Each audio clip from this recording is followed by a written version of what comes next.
Okay. Hello, my name is Danelli Bustamante and this is my self-reflection video. As you can tell, we're actually in my classroom and I decided this is actually a pretty perfect spot in order to reflect upon this particular lesson. And this is actually some of the lessons that I've gone over with students. So to begin with, I'd like to introduce you to the content and language objective. That's the first thing I do whenever students walk into the room so they know what we're doing.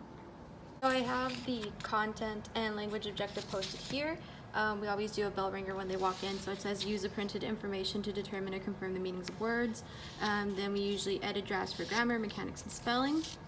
And depending on what we're doing for the day, this really doesn't apply to what we're doing, but what we usually do is go over a story and we create foldables for vocabulary purposes and for connecting the story to the vocabulary that we learned for that day, and that's what we're going to be doing in this particular lesson. But moving on to the language objective, it says edit a grammar worksheet or a quick essay write, depending on expository, persuasive essays, because this is a retest class. So we kind of bounce back and forth between the two. And then this is actually what we're going to be doing for this lesson is create a literary elements definitions foldable, and then we're going to apply the knowledge of literary terms and elements to actually connect the story to the vocabulary words that we're using, or vice versa, use the vocabulary to connect to the story. And this was actually for exam. Again, doesn't relate to this particular lesson, but it's there just for show. So students, when they walk in initially, they grab their binders, which are located here. They're organized by name, by last name, and so they know where to grab their binders. They grab their binders and then they head over here, and this is sectioned off by what we're doing for the particular day. So say for Monday, if they needed to work for Monday, they would go in and grab Mondays, Tuesday, Wednesday, Thursday, Friday, and so on. And this is actually any previous work from previous weeks, so if they were absent, they know to come here in order to get their missed work as a means to make up the missed work. Okay, so after that, students usually grab a bell ringer, and this is an example of one of the bell ringers. So it's an everyday edit for revising and editing purposes. So what I would do is I would have students grab one of these and then sit down and work on it for about 5 to 10 minutes, and then I'd go around the room and sign off to make sure that they're doing some work. There should be at least 10 errors in this particular do now that they're supposed to find.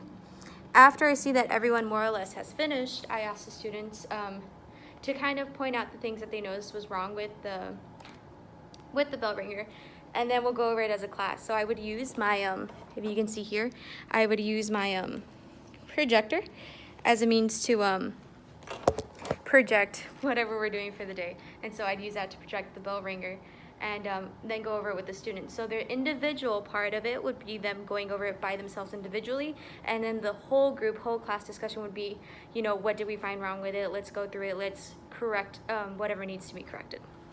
This is my setup for my projector. This is my IK. I usually turn this on. It's not on right now, but I usually turn this on, and then I connect to the computer, the PC program right here, and I usually have my laptop station right here, and it projects to the screen over here, and I usually pull down the screen.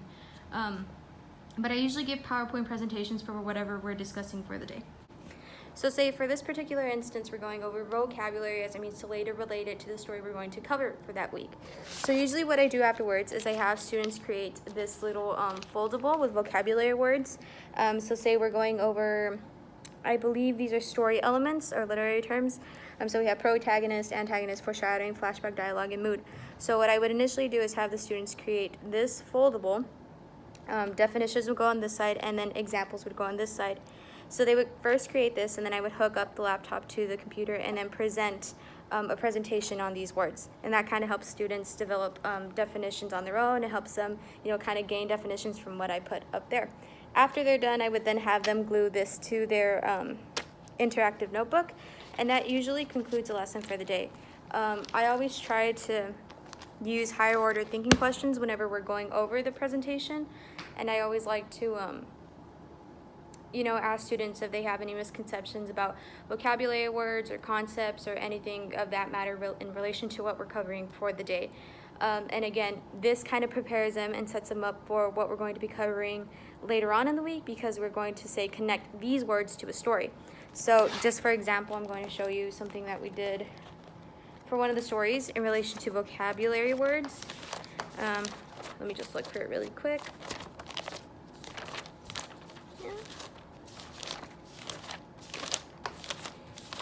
So this was a foldable we did for a story in relation to the words that we did. So the story was called The Gift of the Magi, and this is literary terms examples.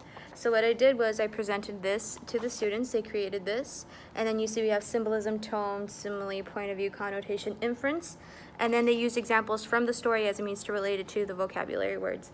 And I had students go back to the story and, individually tell me which ones they wanted me to put as a means, again, for individual teaching purposes, and then for whole group, whole class discussion purposes. So just for demonstration, this is one of the PowerPoints that I actually created. So as you can see, we have things like an example. I always try to include pictures and maybe pop culture references so the students can relate to whatever we're going through. And I always try to make it fun and interesting. Like for flashback, I had this video about Forrest Gump. For dialogue, I always try to have students relate to whatever we're going over. Mood, tone, that was a video for mood that I incorporated in one of my presentations. Boy, that would move. And as you can see, it plays pretty well. You can't hear the sound because it's off, but it plays fairly well. And then moving on, I want to say that's the end of the PowerPoint, but that's just an example of something that I'd go over with the students as they're working on the foldable that we mentioned for vocabulary purposes. And here's just an overview of my classroom. I have my desk set up here, but I'm usually never at my desk because I'm over here at this little cart. As the students, the majority of the time are on the computer working on recovering credits. But when I do teach, I'm over there for my EOC class, which is my retest class. And then I have some posters set up over here because I'm an English teacher. Persuasive essay outline, expository essay outline, some strategies, conjunctions up here, more strategies posted up here. Those are self-made posters, and then I have the computers, as you can see, because again, it is credit recovery, so the students are on the computer most of the time. I have the content and language objective posted over here. I used to have it there, but it wasn't as visible, so I moved it over here so it's visible whenever an administrator walks in, or say whenever somebody walks in for a walkthrough and things like that. And then I do have dictionaries over there, if you guys can see. And I have dictionaries usually under the desk for the students, so whenever they need to use it, it's accessible to them. And it's always good to implement that because when they take the STAR, they're able to use these dictionaries. And then moving over here, I always have materials available for the students. Again, their binders are posted here. Anything they ever need as far as markers, crayons, rulers are concerned are all over here. And I like to keep these little caddies always available around the room. Again, with supplies and materials that they may need. And as you can see, there's another little bucket and a sharpener. And I like to have everything pretty accessible for the students.